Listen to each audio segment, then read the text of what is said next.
Tenai Mwari. My name is Brother Leader Bandaka.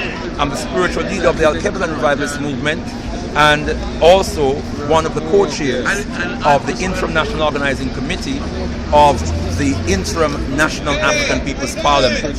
The Interim National African People's Parliament is the transitional phase working towards building a National African People's Parliament. The National African People's Parliament intends or is designed to be a nationwide, independent, representative body to promote, preserve, and protect the best interests of African people here in the UK. In as much as other communities have their national representative bodies that speak on their behalf and promote their own interests. We are the only people in this country that do not have that kind of representative body.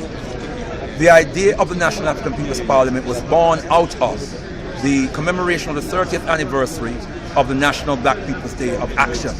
The National Black People's Day of Action commemorates two of the most important and powerful events in the history of African people in Britain.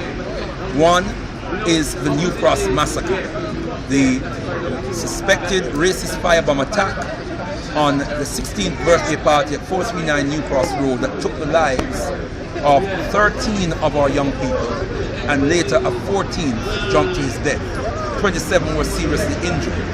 Despite that human tragedy, the British state responded with callous indifference.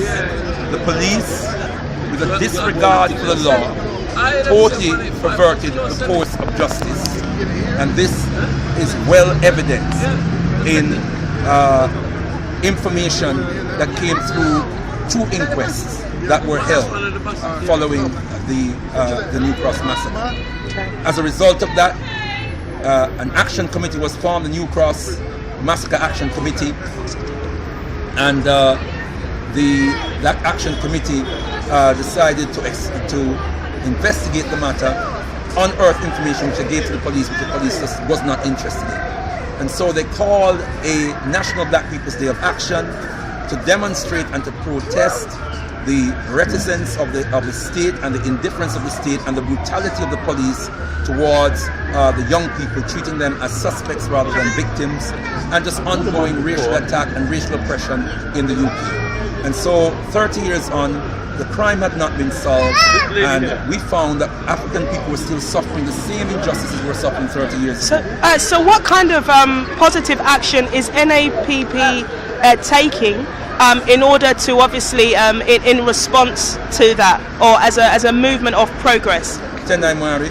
Well, emphatically, we don't just want the National Black People's Day of Action to be a day of commemoration, a day of remembrance. Mm-hmm. We want it to be a day where we engage in evaluation, looking at where we are in the present, why we are where we are, and taking responsibility for organizing in the present so we can build a more empowered future where we can solve our problems for ourselves. And the vision of the National African People's Parliament is precisely to move that agenda